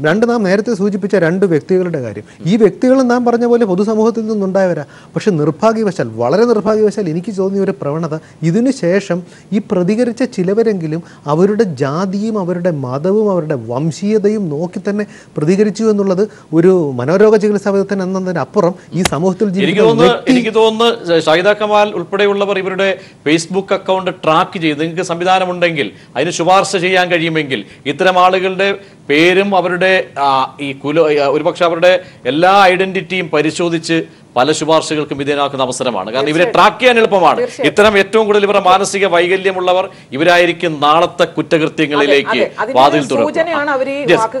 തീർച്ചയായും ചർച്ചയിലേക്ക് വരുമ്പോൾ ഷാഹിദ കമാലിലേക്ക് പോകുമ്പോൾ രഞ്ജിനി, അതായത് ഈ ചർച്ചയിൽ ഇപ്പോൾ പ്രതിപാദിച്ചത് ഇന്ന് ഇരയാകപ്പെട്ട ഈ കുട്ടിയും ഒപ്പം തന്നെ വേട്ടക്കാരനുമുണ്ട്. അതായത് പ്രതി, ആ പ്രതിക്ക് വേണ്ടി വാദിച്ചുകൊണ്ടും ഒരു വിഭാഗം ഇന്ന് സോഷ്യൽ മീഡിയയിൽ കമന്റുകൾ പോസ്റ്റ് ചെയ്യുകയാണ്. അത് അത്യന്തം ക്രൂരമായ നടപടിയല്ലേ? കാരണം മനുഷ്യന്റെ ക്രൂരമായ മനസ്സിന്റെ ഒരു നേർസാക്ഷ്യം കൂടിയാണോ ഈ സോഷ്യൽ മീഡിയയിലൂടെ പുറത്തേക്ക് വരുന്നത്? കാരണം പ്രതിക്ക് വേണ്ടി ആ കുട്ടി എന്തുകൊണ്ട് പ്രതികരിച്ചില്ല? ആ കുട്ടി, അതായത് ആൺവർഗത്തിന് ഇങ്ങനെയുള്ള ആളുകൾക്കൊക്കെ തന്നെ കിട്ടിയാൽ അവസരം ഉപയോഗിക്കും. പെൺകുട്ടി, ആ കുഞ്ഞെന്തുകൊണ്ട് പ്രതികരിച്ചില്ല? ഇങ്ങനെയുള്ള കമന്റുകൾ അത്യന്തം ക്രൂരമല്ലേ? എന്ത് നടപടിയാണ്? നേരത്തെ അഡ്വക്കേറ്റ് അജകുമാർ സൂചിപ്പിച്ചതുപോലെ വിദേശ രാജ്യങ്ങളിൽ പോലും കാണാവുന്ന രീതിയിലേക്കുള്ള പല നടപടികളും നമുക്ക് കൂടി കൊണ്ടുവന്നാൽ മാത്രമേ ഇത്തരം ഹീനമായ കൃത്യങ്ങളെ തുടച്ചു നീക്കാൻ കഴിയൂ. എന്താണ് രഞ്ജിനിയുടെ അക്കാര്യത്തിലുള്ള അഭിപ്രായം?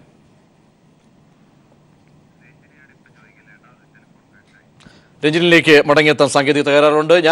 ഷാഹിദ കമാൽ, ആ ചോദ്യം വീണ്ടും ആവർത്തിക്കുകയാണ്. അപ്പോൾ എന്താണ് നമുക്ക് അവിടെ ചെയ്യാൻ കഴിയുന്നത്? കാരണം നിങ്ങൾക്കൊക്കെ ശുപാർശ നൽകാൻ കഴിയും. ഇനി ശുപാർശ കൊണ്ട് മാത്രമല്ല, കർശനമായ ഇടപെടലുകൾ, മോണിറ്ററിംഗ് സംവിധാനത്തിന് വേണ്ടി നിങ്ങൾ വാദിക്കണം. ആ രീതിയിലേക്ക് എത്തുകയാണ് കാര്യങ്ങൾ. തീർച്ചയായിട്ടും. അതിനു മുമ്പ് തന്നെ ശ്രീ പ്രജീഷിനോട് എനിക്ക് ആ 2 അഡ്രസ്സും ഞാൻ പോകുന്നതിന് മുൻപേ എനിക്ക് തരണം എന്നൊരു അഭ്യർത്ഥനയുണ്ട്. ഇതിൽ നിന്നൊക്കെ ആ പോസ്റ്റ് താങ്കൾ വായിച്ചു കേട്ടപ്പോൾ എനിക്കൊരു ചെറിയ ആശങ്ക തോന്നി. കാരണം ഇതൊരു സാമാന്യവൽക്കരണത്തിനപ്പുറത്തേക്കൊരു അതിനൊക്കെ ഒരു മതവൽക്കരണം. അതായത് ഞാൻ ആഡ് ചെയ്യുന്നത്, ഈ പറയുന്ന വ്യക്തി, ഈ അറസ്റ്റിലായിരിക്കുന്ന ഈ പ്രതി, അദ്ദേഹം കത്വ കേസ് ഉന്നാവോയിൽ 2 കേസുമായിട്ട് ബന്ധപ്പെട്ട് ഹീനമായ രീതിയിലുള്ള പോസ്റ്റുകൾ പോലും ഇട്ടതായിട്ടും അറിയപ്പെടുന്നു. അപ്പോ ഞാൻ ചോദിച്ചത് പൂർവ്വ പശ്ചാത്തലം ഈ പറയുന്ന അതായത് ഈ വ്യക്തികളുടെയൊക്കെ തന്നെ നിലപാട് മാനസികാവസ്ഥയാണ് പുറത്തേക്ക് വരുന്നത്. അതായത് പ്രതിക്ക് അനുകൂലമായി അതാണ്. അപ്പൊ അവരുടെയൊക്കെ ഒരു മനോഭാവം ആ വാക്കുകളിലൂടെ ഇപ്പം അങ്ങനെ പോസ്റ്റ് ഇട്ട ഒരാള് ദിവസങ്ങൾക്കകം ഇത്തരം ഒരു കുറ്റകൃത്യം നടത്തി കഴിഞ്ഞു. അപ്പൊ ഇദ്ദേഹത്തിനെ സപ്പോർട്ട് ചെയ്തുകൊണ്ട് പോസ്റ്റ് ഇടുന്ന ആളുകളും നാളെ ഇതേ മനോഭാവത്തോടെ ഇതേ വൈകൃത ചിന്താഗതിയോടുകൂടി സ്ത്രീയെ വെറും ഒരു ഉപഭോഗ വസ്തുവായി, അതായത് പുരുഷന്റെ ആസ്വാദന വസ്തുവായി മാത്രം കാണുന്ന ഒരു എന്താ പറയാ, അതിനൊക്കെ ഏത് തരത്തിലുള്ള ചിന്തയാണെന്ന് നമുക്ക് പറയുന്നത്. ഞാൻ ഇവരോടൊക്കെ ചോദിക്കുന്നത്, ഈ പോസ്റ്റ് ഇട്ട ആളുകളുടെ മകളാണ് ഈ സ്ഥാനത്തിരുന്നതെങ്കിൽ ഇത്തരത്തിൽ പോസ്റ്റ് ഇടാൻ ഇവരുടെയൊക്കെ കൈകൾ കൊണ്ട് എഴുതാൻ ഇവർക്ക് സാധിക്കുമായിരുന്നു എന്ന് ഒരു നിമിഷം ഇവരൊക്കെ ചിന്തിക്കണം. അതേ അവരുടെയൊക്കെ പെൺമക്കളോടും അവർ ഇത്തരത്തിലാണോ അവർ വീടുകളിൽ ഈ പെൺകുട്ടികളോട് പെരുമാറുന്നത് എന്നുകൂടി അറിയാൻ ഞങ്ങൾക്ക് ആഗ്രഹമുണ്ട്. അല്ലെങ്കിൽ അത്തരത്തിലൊരു അന്വേഷണം ഇവിടെ ശ്രീ പ്രജീഷ് അവിടെ ഷാഹിദ കമാൽ പറയുന്നതിൽ കുമാരൻ എന്ന് പറയുന്ന വ്യക്തി, അതായത് സുകുമാരൻ, KP സുകുമാരൻ പറയുന്ന ഒരു വാചകമുണ്ട്, ഞാൻ വായിക്കാം. ലാസ്റ്റ് അദ്ദേഹം ഇങ്ങനെ ഒരു പോസ്റ്റ് എഴുതുന്നതിന്റെ റിസ്ക് എനിക്കറിയാം, വായിച്ചിട്ട് നിങ്ങളുടെ വീട്ടിൽ ആർക്കെങ്കിലും ഇങ്ങനെ ഒരു സംഭവം പറ്റിയാൽ ഇതായിരിക്കുമോ പ്രതികരണം എന്ന് മാനസിക വളർച്ചയില്ലാത്ത പലരും കമന്റ് എഴുതിയെന്ന് വരും. എഴുതിയ കമന്റ് അപ്പോൾ ഡിലീറ്റ് ചെയ്യാം എന്നും പരിധി വിട്ടെഴുതിയാൽ ബ്ലോക്ക് ചെയ്യാം എന്നതുമാണ് എനിക്കുള്ള രക്ഷാകവചം. ആലോചിക്കണം, എഴുതുന്ന ആളിന്റെ മാനസിക വൈകൃതമല്ല, ആ തിന്മയെ പ്രതിരോധിക്കുക അല്ലെങ്കിൽ പ്രതികരിക്കുക, അതിനകത്ത് പ്രതിഷേധം രേഖപ്പെടുത്തുകയും അത് തെറ്റാണെന്ന് ചൂണ്ടിക്കാണിക്കാൻ ചെയ്യപ്പെടുന്നവർക്ക് മാനസിക വൈകൃതമുണ്ട് എന്ന് സ്ഥാപിച്ചെടുക്കാനുള്ള അദ്ദേഹത്തിന്റെ ഒരു മുൻകൂർ ജാമ്യം കൂടിയാണ് അദ്ദേഹം ആ വരികളിലൂടെ. ഞാൻ ചോദിച്ചത്, അതായത് രഞ്ജനിലേക്ക് വരാം, സാങ്കേതിക തകരാറുള്ള മടങ്ങിയെത്താം. അഡ്വക്കേറ്റ് രാജകുമാർ, അതായത് ഇവിടെ സൂചിപ്പിക്കുന്ന രീതിയിൽ ഷാഹിദ കമാലിനൊക്കെ അവർക്ക് ഭരണ സംവിധാനങ്ങൾക്കൊക്കെ ഇത് വാതിൽ കൂടി തുറന്നിടുന്ന സാഹചര്യത്തിലേക്ക് വരുന്നുണ്ടോ? കാരണം ഇന്നത്തെ ഇത്തരം പ്രതിപാദ്യങ്ങൾ, ഇത്തരം കമന്റുകൾ അതിനെ താങ്കൾ എങ്ങനെയാണ് കാണുന്നത്? കാര്യപ്രാപ്തിയുള്ള രീതിയിലേക്ക് ഇതിനെ എടുക്കേണ്ടതുണ്ടോ അഡ്വക്കേറ്റ് രാജകുമാർ? തീർച്ചയായിട്ടും വനിതാ കമ്മീഷൻ ഇതിൻ്റെ പുറത്ത് നിയമ നടപടികളുമായിട്ട് മുന്നോട്ട് പോകണം. അതിനുള്ള എല്ലാ അവകാശങ്ങളും അവർക്കുണ്ട്.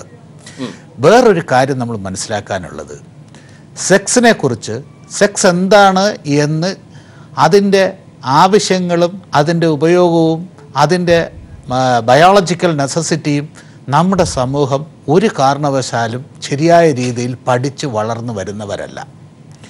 അതുകൊണ്ട് തന്നെ ഒരു പുരുഷ മേധാവിത്വ സൊസൈറ്റിയിൽ സ്ത്രീ എന്ന് പറഞ്ഞത് നേരത്തെ ശ്രീമതി ഷാഹിദ കമീൽ പറഞ്ഞതുപോലെ പുരുഷൻ്റെ എൻജോയ്മെൻറ്റിനുള്ള ഒരു ഓപ്പർച്യൂണിറ്റിയാണ്. തൊഴിൽ മേഖലകളിലും മറ്റ് സാംസ്കാരിക മേഖലകളിലും സ്ത്രീയെ ഈ ഒരു സെക്ഷൽ രീതിയിൽ എക്സ്പ്ലോയിറ്റ് ചെയ്യാനുള്ള അവസരങ്ങൾ സൃഷ്ടിച്ചുകൊണ്ടാണ് ഈ കാര്യങ്ങളെല്ലാം മുന്നോട്ട് പോകുന്നത്. അതിനെതിരെയുള്ള മുറവിളികളും മാറ്റങ്ങളും ഒക്കെ തുടങ്ങിയിട്ടുണ്ട്, അത് നല്ല കാര്യമാണ്. പക്ഷേ ഇവിടെ നമ്മൾ മനസ്സിലാക്കാനുള്ളത്, ഈ പിഞ്ചു കുഞ്ഞ് ഒരു സെക്ഷൽ ഹരാസ്മെൻറ്റിന്, സെക്ഷൽ അസോൾട്ടിന് വിധേയമാകുന്നു എന്ന് ആ കുട്ടിക്ക് മനസ്സിലാകുന്നില്ല എന്നുള്ളതാണ് സത്യം. ദൃശ്യങ്ങളിൽ പോലും വ്യക്തമാണ്. അതാണ് ഏറ്റവും പ്രധാനപ്പെട്ട. പക്ഷേ അവിടെ സ്വന്തം പ്രസവിച്ച അമ്മ അതിന് ഒരു അബറ്ററായി നിൽക്കുവാനുള്ള ഒരു സാഹചര്യം അവിടെ നമ്മുടെ സമൂഹത്തിൽ തന്നെ സൃഷ്ടിക്കുന്നു. അഡ്വക്കേറ്റ് രാജകുമാർ, അതേ ശിക്ഷ, കാരണം മറ്റൊരു ഇത് ഞാൻ ഒരു അടയാളപ്പെടുത്തലായി ഈ പോലീസുകാർക്കുള്ള ജാഗ്രത പോലെ ഇങ്ങനെ ഇത്തരത്തിലുള്ള മാതാപിതാക്കൾ കൂടി അവർക്ക് കൂടി ജാഗ്രത പകരുന്ന തരത്തിലേക്ക് ഈ നിയമം അനുശാസിക്കുന്ന ശിക്ഷ ഈ മാതാവിന് വാങ്ങിക്കൊടുക്കാൻ കഴിയുന്ന തരത്തിലാണോ ഈ ആക്ട്? അല്ല, അത് അബറ്റർ എന്നുള്ള രീതിയിൽ അവർക്ക് ഇപ്പോൾ സെക്ഷൻ 19 അനുസരിച്ച് 16 അനുസരിച്ച് അവരുടെ പേരിൽ കേസെടുത്തിട്ടുണ്ട്. ആ അബറ്റ്മെന്റിനുള്ള ശിക്ഷ അവർക്ക് കിട്ടും. ഈ ചെയ്ത ആളിന് 7 വർഷമാണെങ്കിൽ അവർക്ക് 3 വർഷമാണെന്നുള്ളൊരു വ്യത്യാസമേ ഉള്ളൂ. പക്ഷേ ഇതിൻ്റെ അകത്ത് ഒരു കാര്യം നമ്മൾ മനസ്സിലാക്കാനുള്ളത്, സമൂഹത്തിൽ ലൈംഗികതയെക്കുറിച്ച് ഗൗരവമുള്ള ചർച്ചകളും ആരോഗ്യകരമായ ബന്ധങ്ങളും അതിൻ്റെ അതിശക്തമായ പഠനങ്ങളും നമ്മൾ തുടങ്ങേണ്ടിയിരിക്കുന്നു. നമ്മുടെ ലൈംഗികതയെക്കുറിച്ചുള്ള പല നിയമങ്ങളും മാറ്റി എഴുതേണ്ടിയിരിക്കുന്നു. അതിൽ നമ്മൾക്ക് ഇപ്പം തന്നെ ഈ പോക്സോ ആക്ടിനെ കുറിച്ച്, അതിൻ്റെ അപാകതകളെക്കുറിച്ച് ലോ കമ്മീഷൻ്റെ നേതൃത്വത്തിൽ ഒരു സ്റ്റഡി നടക്കുകയാണ്. പല സംസ്ഥാനങ്ങളിലും അതിൻ്റേതായ ചർച്ചകളും മറ്റു കാര്യങ്ങളും എല്ലാം സംഘടിപ്പിച്ചു വരികയാണ്. ഇതിൻ്റെ അപാകതകൾ എന്തെല്ലാമാണ്, അത് എങ്ങനെയെല്ലാം റെക്ടിഫൈ ചെയ്യണം, അതിൽ നിയമവിദഗ്ധരും മറ്റ് മനഃശാസ്ത്ര വിദഗ്ധർ എന്നിവരെല്ലാം ഉൾപ്പെട്ട ചർച്ചകളാണ് നടന്നു വരുന്നത്. ഇതിൻ്റെ അകത്ത് നമ്മളെ ആദ്യം മനസ്സിലാക്കാനുള്ളത്, ഒരു സെക്ഷൽ ഒഫൻസ് നടന്നാൽ അത് മൂടി വയ്ക്കുന്നതാണ് മാന്യത എന്ന ഒരു തെറ്റായ അവബോധം നമ്മുടെ ഉദ്യോഗസ്ഥരുടെ ഇടയിൽ എങ്ങനെ വന്നു? അതൊരു മഹാവിപത്താണ്. ഒരു വിക്ടിമിന് ഒരിക്കലും നീതി കിട്ടാതിരിക്കാൻ പോകുന്ന ഒരു മൈൻഡ് സെറ്റാണത്. അതിന് നിങ്ങൾ കുറച്ച് കാശ് വാങ്ങിച്ചോ ഇല്ലെങ്കിൽ വേറൊരു രീതിയിലോ ഹഷപ്പ് ചെയ്യാൻ കൂടെ നിൽക്കുന്ന ഈ പ്രത്യേകിച്ച് പോലീസ് ഓഫീസേഴ്സിന് സർവീസിൽ പിന്നെ വച്ചേക്കരുത്. അതാണ് ഏറ്റവും ആദ്യമായി ചെയ്യേണ്ടത്. യെസ്, ഡോക്ടർ മോഹൻ റോയ്, അതായത് ഇവിടെ സൂചിപ്പിച്ചതുപോലെ ഇതൊരു മാനസിക പ്രശ്നമായി ഇത് ഉടലെടുക്കുമ്പോൾ, കാരണം ഇതേ രീതിയിൽ ഞാൻ നേരത്തെ സൂചിപ്പിച്ചതുപോലെ ആ ചോദ്യം ആവർത്തിക്കുന്നു, നമുക്കിതിനെ നിലവിലുള്ള സംവിധാനങ്ങളിൽ എവിടെയാണ് പൊളിച്ചെഴുതേണ്ടത്, എവിടെയാണ്? കാരണം ഇതൊരു ദേശീയ ഒരു നിയമം, ഒരു ആക്റ്റാണ്. ആക്റ്റിൽ അതിനുള്ള ചർച്ചകൾ പല കുറി നടന്നുകൊണ്ടിരിക്കുന്നു. അത് പക്ഷേ നമുക്ക് നമ്മുടെ കേരളത്തിൽ കൂടി നമുക്ക് കർശനമായിട്ടുള്ള നിയമവ്യവസ്ഥ പാലിക്കുന്ന പല സംവിധാനങ്ങളും സമിതികളും ഒരുപാട് സമിതികളുണ്ട്. അതിനെയൊക്കെ തന്നെ കർശനമാക്കിക്കൊണ്ട് ഈ ആക്ടിനൊപ്പം തന്നെ നമുക്ക് സ്വീകരിക്കാവുന്ന ബദൽ മാർഗങ്ങൾ എന്താണ് ഡോക്ടർ മോഹൻ റോയ്? നമുക്കിവിടെ ഏറ്റവും പ്രാഥമികമായി ചെയ്യാൻ സാധിക്കുക കുട്ടികൾക്ക് ലൈംഗിക അതിക്രമം എന്താണെന്നുള്ളത് മനസ്സിലാക്കി കൊടുക്കണം. ഇപ്പോൾ ആ ദൃശ്യങ്ങളിൽ നിന്ന് വളരെ വ്യക്തമാണ്. ആ കുട്ടിക്ക് മനസ്സിലാവുന്നില്ല തനിക്കെതിരായി എന്താ സംഭവിക്കുന്നത്, എങ്കിൽ അത് പ്രതികരിച്ച് എന്തുകൊണ്ട് അത് പ്രതികരിക്കുന്നില്ല? അപ്പോൾ കുട്ടിക്ക് നമ്മുടെ ഈ സ്കൂളുകളിലൊക്കെ ഉണ്ടല്ലോ നമ്മുടെ ഈ പല സമിതികള്, അതൊക്കെ പര്യാപ്തമാണോ നിലവിലെ സാഹചര്യം? അല്ല എന്ന് മാത്രമല്ല, അതിലേക്ക് വേണ്ടിയാണ് നമ്മൾ ഈ കുറച്ച് നാളായിട്ട് നമ്മൾ ഉപയോഗിച്ചുകൊണ്ടിരിക്കുന്ന ഒരു കാര്യമാണ് ഒരു പാവക്കുട്ടിയെ വെച്ചിട്ട് കുട്ടികൾക്ക് ലൈംഗിക അതിക്രമം എന്താണെന്ന് പഠിപ്പിച്ചു കൊടുക്കുക. നമ്മൾ സാധാരണ പറയുന്നത് ഈ പാവക്കുട്ടിക്ക് നമ്മളൊരു പേരിടും, നമ്മുടെ സാധാരണ ലക്ഷ്മി എന്നാണെങ്കിൽ ലക്ഷ്മിക്കുട്ടി. ഈ പാവക്കുട്ടിക്ക് തൻ്റെ ശരീരത്തിൽ വസ്ത്രം കൊണ്ട് മൂടിയ ഭാഗങ്ങൾ, പണ്ട് നമ്മൾ മാതാവും പിതാവും എന്ന് പറഞ്ഞിരുന്നു, പക്ഷേ ഇപ്പോഴത്തെ സാഹചര്യത്തിൽ നമ്മൾ പിതാവിനെയും മാറ്റിയിരിക്കുന്നു. മാതാവ് ഒഴിച്ചുള്ള മറ്റാരും ശരീരത്തിൽ വസ്ത്രം കൊണ്ട് മൂടിയിരിക്കുന്ന ഭാഗങ്ങളിൽ തൊടുന്നത് ഇഷ്ടമല്ല, സ്പർശിക്കുന്നത് ഇഷ്ടമല്ല. അങ്ങനെ ആരെങ്കിലും സ്പർശിക്കാൻ ശ്രമിച്ചാൽ, സ്പർശിച്ചാൽ ഈ പാവക്കുട്ടി ലക്ഷ്മിക്കുട്ടി ബഹളം വയ്ക്കും, അച്ഛനെയും അമ്മയോ അറിയിക്കും, സ്കൂളിലാണെങ്കിൽ കൗൺസിലറെ അറിയിക്കും. ഇത് ചെയ്യുന്ന ആൾ നിന്നെ ഉപദ്രവിക്കും, നിന്റെ അച്ഛനെയും അമ്മയും ഇല്ലാതാക്കും, നിന്റെ ജ്യേഷ്ഠനെ തട്ടിക്കൊണ്ടുപോകും, അവരെ കൊല്ലും എന്ന് പറഞ്ഞാൽ പോലും നീ ഇത് ആൾക്കാരോട് പറഞ്ഞിരിക്കണം. ഇത് ചെയ്തിരിക്കുന്ന ആൾ എത്ര ഉന്നതനായാലും അയാൾ ശിക്ഷാർഹനാണ്, ശിക്ഷാർഹമായ ഒരു കുറ്റമാണ് ചെയ്യുന്നത്. ഇത് നമ്മൾ കുട്ടികളെ ചെറിയ പ്രായത്തിലേ പറഞ്ഞ് മനസ്സിലാക്കണം. ഇതിൻ്റെ ഒരു ഗുണം എന്താണെന്ന് വെച്ചാൽ, നമുക്കൊരു 3-4 വയസ്സുള്ള കുട്ടിക്ക് വീട്ടിലൊരു പാവയുണ്ടെങ്കിൽ ലൈംഗികാതിക്രമം, ലൈംഗികത എന്നീ വാക്കുകളൊന്നും ഉപയോഗിക്കാതെ തന്നെ കുട്ടിയെ ഇത് പറഞ്ഞ് മനസ്സിലാക്കാൻ സാധിക്കും. അപ്പോൾ കുട്ടികൾ ഇത് റിപ്പോർട്ട് ചെയ്യാനുള്ള ഒരു സാധ്യത ഉണ്ട്. രണ്ടാമതായി ഞാൻ പറഞ്ഞതുപോലെ ശിശു സൗഹൃദ പോലീസ് സ്റ്റേഷനുകളും ശിശു സൗഹൃദ കോടതികളും ഉണ്ടാവണം. ഈ കോടതികൾ ഇത് വരുമ്പോൾ ഒരു വലിയ പ്രശ്നമുണ്ട്. എന്ന് വെച്ചാൽ ഈ ലൈംഗിക അതിക്രമങ്ങളിൽ ഇവർക്ക് ദുരന്താനന്തര തീവ്ര മാനസിക പ്രതികരണം എന്നുള്ളൊരു മാനസിക അവസ്ഥയിലേക്ക് എത്തും. അങ്ങനെ വരുമ്പോൾ നമ്മൾ ഇതിനെക്കുറിച്ച് ഓർക്കുമ്പോൾ തന്നെ നമ്മുടെ നെഞ്ചിടിപ്പ് കൂടും, നമ്മുടെ ചുണ്ടും കൈയും എല്ലാം വിറച്ചു വരും, നമുക്ക് കാര്യങ്ങൾ കൃത്യമായി പറയാൻ പറ്റില്ല. പക്ഷേ നിയമ സംവിധാനത്തിൽ അഡ്വക്കേറ്റിനൊക്കെ വ്യക്തമായിട്ട് അറിയാം, നിയമ സംവിധാനത്തിൽ മൊഴികളിലെ ഒരു സ്ഥിരത, കൺസിസ്റ്റൻസി ശിക്ഷ വിധിക്കുന്നതിൽ വളരെ നിർണായകമായ പങ്ക് വഹിക്കാറുണ്ട്. പക്ഷേ ഇത്തരത്തിലുള്ള അതിജീവിതകൾ, ഞാൻ മാഡത്തിനോട് വിയോജിച്ചുകൊണ്ട് ഇരകൾ എന്നതിന് ഞാൻ അതിജീവിത എന്നാണ് പറയാനുള്ളത്. ഇര എന്നുള്ളത് വളരെ വൃത്തികെട്ട ഒരു വാക്കായിട്ടാണ് ഞാൻ വ്യക്തിപരമായി. അതിജീവിതകൾ, ഈ അതിജീവിതകൾക്ക് ഇവിടെ കോടതി സംവിധാനങ്ങൾക്ക് മുന്നിൽ പിടിച്ചു നിൽക്കാൻ സാധിക്കുന്നില്ല.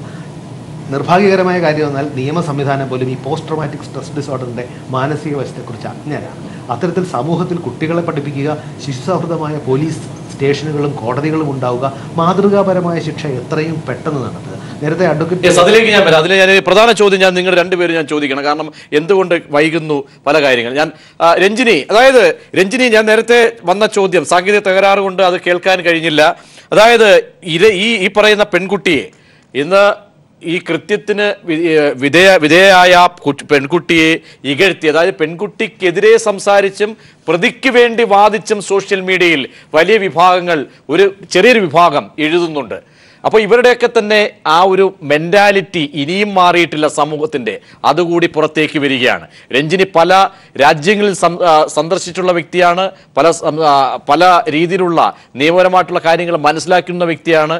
നമുക്ക് കർശനമായ രീതിയിൽ നിയമം ഏത് തരത്തിൽ കൊണ്ടുവരണം, അഗാധമായ നിയമതലത്തിലെങ്കിലും കുറച്ച് കാര്യങ്ങൾ നമുക്ക് ബോധ്യമുണ്ടല്ലോ. അപ്പോൾ ഏത് രീതിയിലുള്ള ശിക്ഷയാണ് ഇത്തരം കാര്യങ്ങൾക്ക് കർശനമാക്കേണ്ടത്? സീരിയസ് ആയിട്ടാണ് നമ്മൾ ആക്ട് ചെയ്യാൻ പറ്റുള്ളൂ.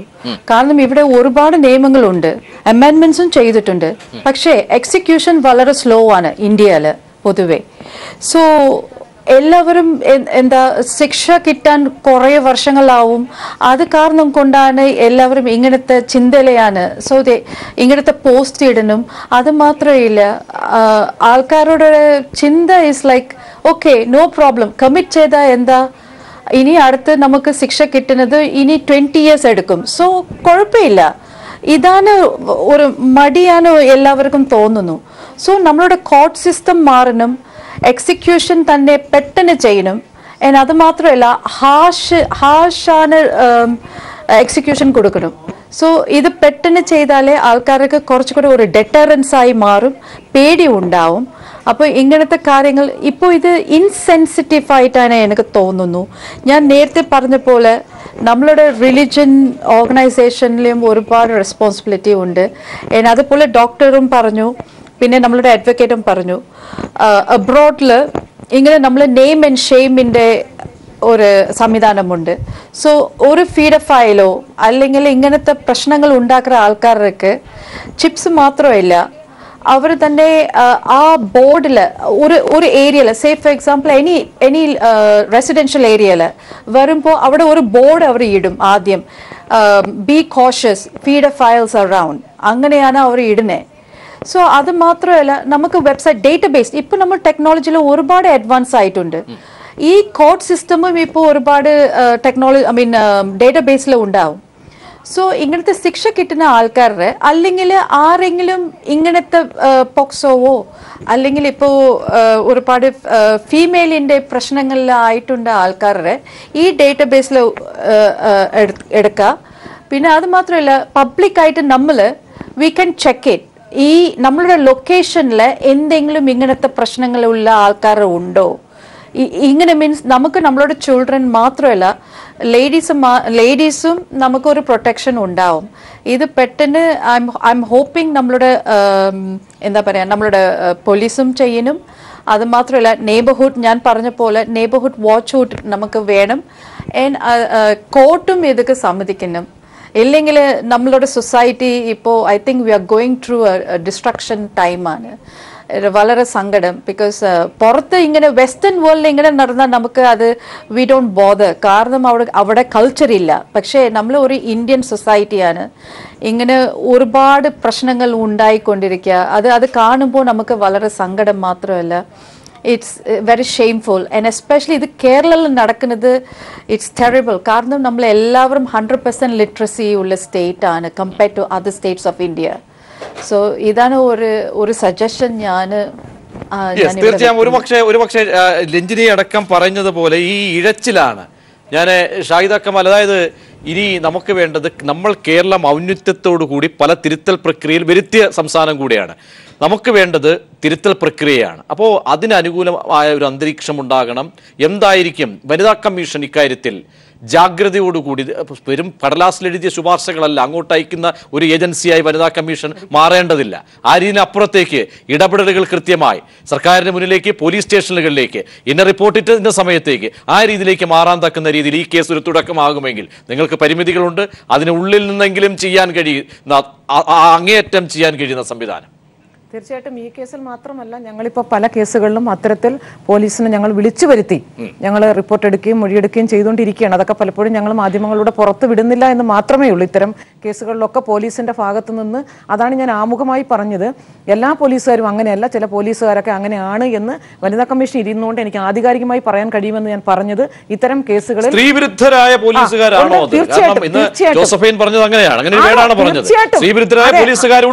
അടിവരായിട്ട് ഞാൻ ഉറപ്പിച്ചു പറയുന്നു, സ്ത്രീ വിരുദ്ധത തന്നെയാണ് അവരുടെയൊക്കെ ഉള്ളിലുള്ളത്. അതുകൊണ്ട് തന്നെയാണ് ഇത്തരം സ്ത്രീകളുടെ പ്രശ്നത്തിൽ അവർ വളരെ ലാഘവത്തോടു കൂടി, വളരെ നിസ്സാരമായി ഇതൊക്കെ എല്ലായിടത്തും നടക്കുന്നതാണ് എന്ന് നിസ്സാരമായി കണ്ടുകൊണ്ട് അവരെ പറഞ്ഞയച്ചിട്ടുള്ള പോലീസ് ഉദ്യോഗസ്ഥരെ ഞങ്ങൾ വനിതാ കമ്മീഷൻ ആസ്ഥാനത്ത് വിളിച്ചു വരുത്തി അവരിൽ നിന്ന് മൊഴിയെടുത്തുകൊണ്ടിരിക്കുന്ന പല കേസുകളും ഞങ്ങൾ താമസിയാതെ മാധ്യമങ്ങളിലൂടെ ഞങ്ങൾ റിപ്പോർട്ട് ചെയ്യും. ഞങ്ങളിപ്പോൾ അത് റിപ്പോർട്ട് ചെയ്തില്ല എന്ന് മാത്രം. പിന്നെ ഇവിടെ കുട്ടികൾക്ക് പിന്നെ നമ്മുടെ സ്കൂളുകളിൽ അത്യാവശ്യം ഇപ്പം നമ്മളെ കുട്ടികൾക്ക് നമ്മൾ ലൈംഗിക വിദ്യാഭ്യാസം കൊടുക്കുന്നുണ്ട്. അതുകൊണ്ടാണ് നമ്മൾ കൗൺസിലിംഗ് ഒക്കെ നടത്തുമ്പോൾ പലപ്പോഴും പല കാര്യങ്ങളും നമുക്ക് പുറത്ത് കൊണ്ടുവരാൻ സാധിച്ചത്. ഇവിടെ നമ്മളെല്ലാവരും ആ വിഷ്വൽ ശ്രദ്ധിച്ചാൽ നമുക്ക് കാണാവുന്ന ഒരു കാര്യമുണ്ട്. ഒരു ചെറിയ വിഷ്വലെ കാണിച്ചോളെങ്കിൽ പോലും അയാൾ കൈ വെക്കുമ്പോൾ ആ കുട്ടി കൈയെടുത്ത് മാറ്റുന്നുണ്ട്. പ്രതികരിച്ചില്ല എന്ന് പറയരുത്, ഒരിക്കലും അത് പറയരുത്. അങ്ങനെ പറയുന്നവരോട് ഞാൻ 100% വിയോജിപ്പ് രേഖപ്പെടുത്തിയാണ്. കാരണം ആ കുട്ടി അതിന് ആരാണോ സംരക്ഷകയായിട്ടുള്ളത്, എനിക്ക് ആരാണോ എൻ്റെ ദുഃഖം, എൻ്റെ പരാതി പറയേണ്ട നിവൃത്തിയില്ല അവിടെ അമ്മയാണ് എന്റെ പരാതി പറയേണ്ട, അല്ലെങ്കിൽ എന്നെ ആക്രമിക്കുന്നു എന്ന് ഞാൻ പറയേണ്ട എന്റെ അമ്മ തന്നെയാണ് എന്നെ അവിടെ കാഴ്ചവെച്ചുകൊണ്ടിരിക്കുന്നത്. എന്നിട്ട് പോലും ആ കുട്ടി നിശബ്ദമായി അയാളുടെ കൈ പിടിച്ച് മാറ്റുമ്പോൾ അയാൾ കൈ പിടിച്ച് തിരിച്ചു വെച്ചിട്ട് വീണ്ടും അയാളുടെ കൈ ആ ഭാഗത്തേക്ക് പോകുന്നത് വളരെ കൃത്യമായി ആ ചെറിയ വിഷ്വലിൽ കാണാം. എന്നിട്ടും നമ്മൾ ഈ കുട്ടി പ്രതികരിച്ചില്ല. പിന്നീട് എങ്ങനെ പ്രതികരിക്കണം? 10 വയസ്സുള്ള ഒരു പെൺകുട്ടി ഇതിൽ കൂടുതൽ എങ്ങനെ പ്രതികരിക്കണം? സ്വന്തം അമ്മ അവിടെ കാവൽ നിന്നുകൊണ്ട് മറ്റൊരുത്തൻ ഇത് ചെയ്യുമ്പോൾ പ്രതികരിച്ചില്ല എന്ന് പറയുന്ന ആളുകൾ അവരുടെ മനോഭാവം മാറണമെന്നുള്ളതാണ് എൻ്റെ അഭിപ്രായം. തീർച്ചയായിട്ടും ഇനിമേലിൽ ഇത്തരത്തിൽ എനിക്ക് ഒരു വനിതാ കമ്മീഷൻ അംഗം എന്നൊക്കെ മാറ്റി വെച്ചൊരു സ്ത്രീ എന്ന നിലയിൽ എനിക്ക് പറയാനുള്ളത്, ഇങ്ങനെ കാണിക്കുന്ന ആളുകളെ പരസ്യമായി ജനം അറിയുന്ന രീതിയിൽ അവരുടെ നെറ്റിയിലോ കവളിലോ ചാപ്പകുത്തി വിടണം. അങ്ങനെ ഒരു 10 പേരെ നമ്മൾ ചാപ്പകുത്തി വിട്ട് ഇവൻ പോകുമ്പോൾ സ്ത്രീകൾ സൂക്ഷിക്കണം എന്നുള്ള രീതിയിൽ അവർക്കൊക്കെ അവർ ചാപ്പകുത്തി വിട്ടാൽ തീർച്ചയായിട്ടും അതൊക്കെ തന്നെയാണ്. കാരണം ജനങ്ങൾ അവരെ ഒറ്റപ്പെടുത്തണം. ഇപ്പൊ ചിപ്പൊക്കെ ഘടിപ്പിക്കുന്ന വിദേശ രാജ്യങ്ങൾ ഞാൻ പറയുന്നത് ഇത് ഇവിടെ ഇപ്പൊ രഞ്ജിനിയൊക്കെ പറഞ്ഞ അല്ലെങ്കിൽ ഇവിടെയൊക്കെ പറഞ്ഞത് ഒരു പദമാണ്. അത് വേണ്ട മാഡം. മാഡം നമുക്ക് ഡേറ്റാബേസ് ഉണ്ട്.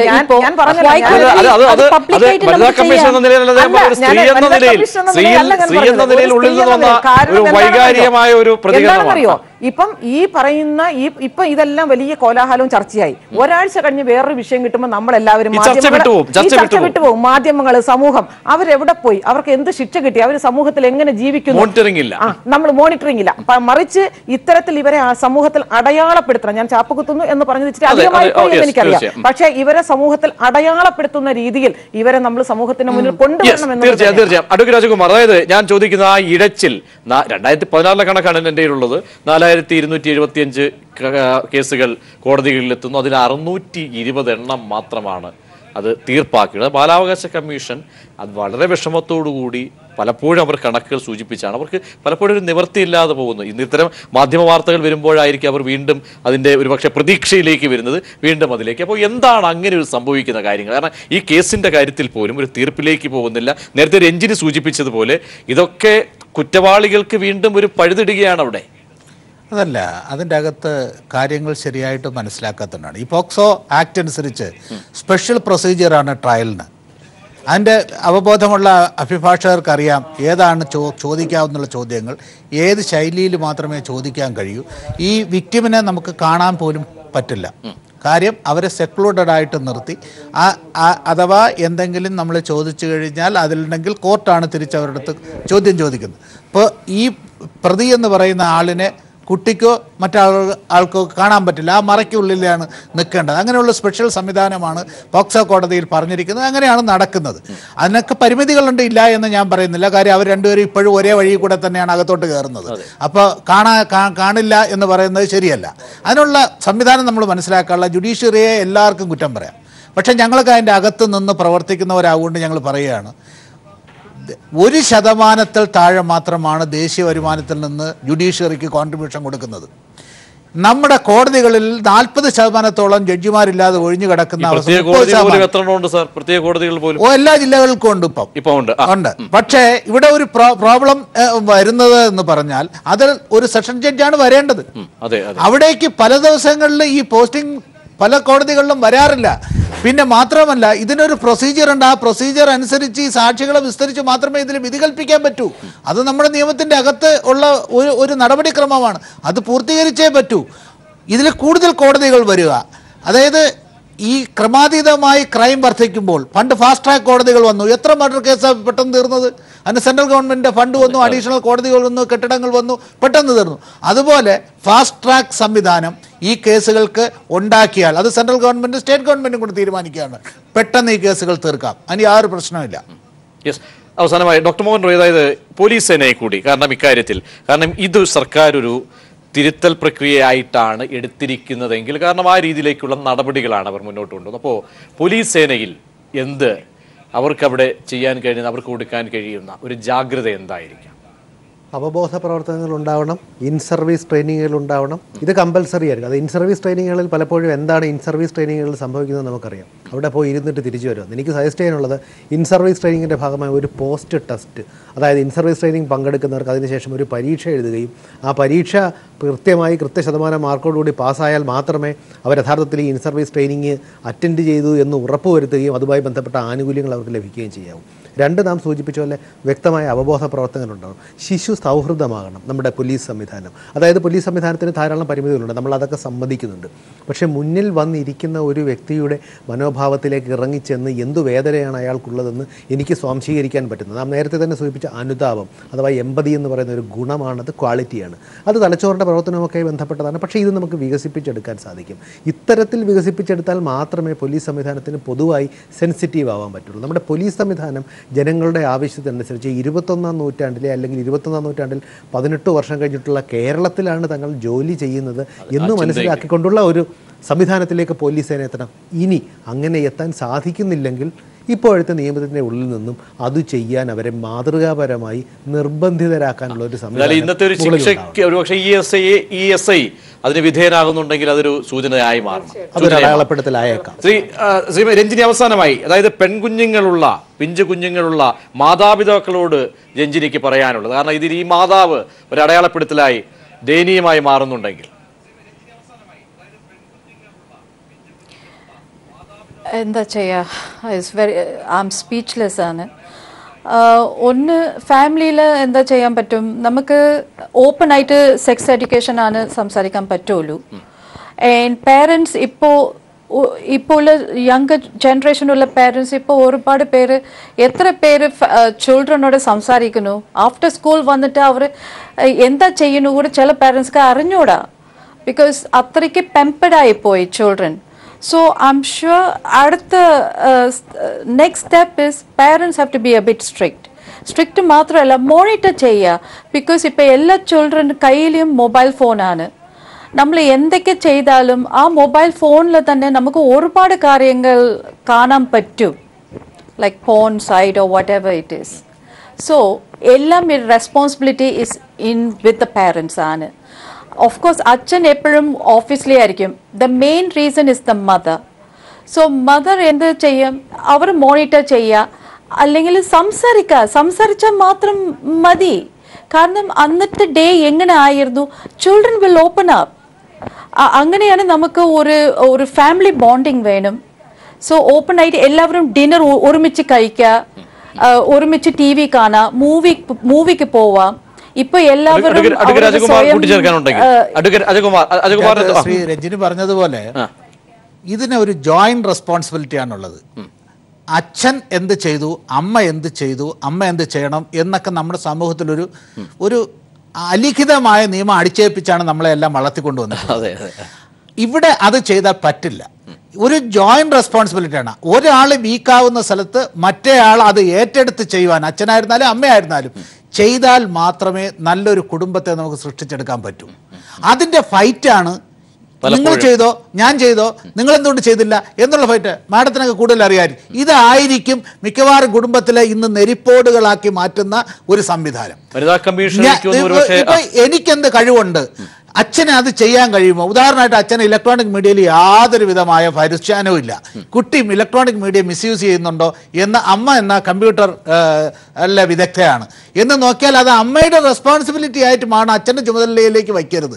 അങ്ങനെ എവിടെയാണോ ഈ ജോയിന്റ് ഷെയറിംഗ് ഉണ്ടാവുക, അച്ഛനും അമ്മയും തമ്മിൽ നല്ല സുഹൃത്തുക്കളായിരുന്നാൽ മാത്രമേ നല്ല മക്കളെ സൃഷ്ടിക്കാൻ. എന്തായാലും അത് ഡോക്ടറും കൂടി അത് അംഗീകരിക്കുന്നുണ്ടായിരിക്കും. തീർച്ചയായും നമ്മൾ പറയുന്ന പോലെ ഇപ്പോൾ ഈ ടോട്ടൽ ഫുട്ബോൾ എന്ന് പറയുന്ന ഒരു തന്ത്രം, അതായത് സെൻട്രൽ ഫോർവേഡ്, മിഡ് ഫോർവേഡ് എന്നീ പൊസിഷനിൽ മാറ്റി എല്ലാവരും ഇറങ്ങി കളിക്കുന്ന ഒരു കളി. കുടുംബം പറഞ്ഞു വന്ന ആ സാരാംശം, അതായത് നമ്മുടെ കുടുംബത്തിൽ നിന്നുള്ളത് അച്ഛനും അമ്മയും ഒരേ റോളുകൾ, അതായത് ഈ റോൾ ഡിവിഷൻ അല്ല, റോളുകൾ നമ്മളൊന്ന് ഏകീകരിക്കുക. ഒരാൾക്ക് പറ്റിയില്ലെങ്കിൽ മറ്റേയാൾ ചെയ്യട്ടെ. അതൊരു കുറ്റപ്പെടുത്തലിന്റെ അംശമല്ല, അത് ഒരു പരസ്പര സ്നേഹത്തോടു കൂടി വിശ്വാസത്തോടെ അവർ എല്ലാം ഒരു പക്ഷേ കോർട്ട് വരുന്നത് വനിതാ കമ്മീഷനും പ്രധാന റോളിലേക്കാണ്. തീർച്ചയായിട്ടും ഇവിടെ അഡ്വക്കേറ്റ് പറഞ്ഞാൽ വളരെ ശരിയാണ്. ഇതുപോലെ ദിവസം കാരണം പല കമ്മീഷനുകളും അതായത് എഴുത്തിന്റെ മാത്രം കമ്മീഷനായി പേപ്പർ കമ്മീഷനായി മാറരുത്. വനിതാ കമ്മീഷൻ അതിൽ നിന്ന് വ്യതിചലിച്ചുകൊണ്ട് കുറച്ചുകൂടി ഇറങ്ങിച്ചെന്നുകൊണ്ട് പല കാര്യങ്ങളും ചെയ്യുന്നുണ്ട്. അത് ഒരുപക്ഷെ നിങ്ങളൊക്കെ ശ്രദ്ധിക്കുന്നുണ്ടാവും. ഇവിടെ എനിക്ക് പറയാനുള്ളത്, അമ്മ എന്ന് പറയുന്നത് സമാനതകളില്ലാത്ത ഒരു മഹത്വമായ പദമാണ്. ആ അമ്മ എന്ന പദം അതിന്റെ പൂർണ്ണത ഉൾക്കൊണ്ടുകൊണ്ട് എല്ലാ അമ്മമാരും മാതാപിതാക്കളും കുടുംബത്തിൽ നിന്ന് മക്കളെ പുറത്തേക്ക് വിടുമ്പോൾ കുടുംബമാണ് സമൂഹത്തിന്റെ അടിസ്ഥാന ഘടകം. അതിൽ നമുക്ക് എല്ലാവർക്കും ഇന്ന് മദേഴ്സ് ഡേ കൂടിയാണ് രഞ്ജിനി. അതായത് രഞ്ജിനിയോട് ഓർമ്മപ്പെടുത്തുന്ന മദേഴ്സ് ഡേ ആണ്. ആ മദേഴ്സ് ഡേയിൽ നമുക്ക് വേദനയോടുകൂടി ഇങ്ങനെ ഒരു സബ്ജക്റ്റ് ചർച്ചയ്ക്ക് വിധേയമാക്കേണ്ടി വരുന്നു. ഇതൊരു ഓർമ്മപ്പെടുത്തലായി മാറണം. അതിന് കക്ഷി രാഷ്ട്രീയ ഭേദമന്യേ എല്ലാ മേഖലയിലുമുള്ള കൂട്ടുത്തരവാദിത്വം നമ്മുടെ പിഞ്ചോമനകൾ, പിഞ്ചു കുഞ്ഞുങ്ങൾ മുഖം കുനിച്ച് മുഖം താഴ്ത്തി സമൂഹത്തിൽ നിൽക്കാൻ ഇടവരുത്തരുത്. ചർച്ചയിൽ പങ്കെടുത്ത രഞ്ജിനി എല്ലാവർക്കും, രഞ്ജിനി, ഡോക്ടർ മോഹൻ റോയ്, അഡ്വക്കേറ്റ് അജകുമാർ, ഷാഹിദ കമാൽ, നന്ദി.